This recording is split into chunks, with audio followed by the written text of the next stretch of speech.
Congratulations on your new RV and thank you for choosing Worldwide. I'm Jackson, a walkthrough specialist, and I'll be showing you some of the major components for towing with the Blue Ox weight distribution hitch. When towing a trailer, stability and safety is essential.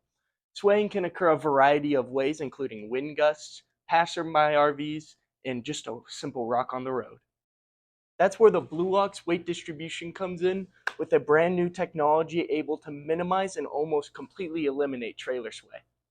These thick stabilizer bars are able to distribute the weight throughout the unit so you won't have too much pressure on where your trailer and your truck connect at that A-frame. The sway control is able to keep your RV and your car in line. Without the sway control, what you'll have happen is, let's say you're going down the road and you were to hit a rock. Your trailer's going to sway back and forth, and either you're going to have to pull over or stop, or your trailer's going to tip with your car too. But with these sway bars, it's able to prevent it. Another convenient feature about this is you're actually able to back up your RV without removing your sway bar, so you won't get all that clinking and clacking.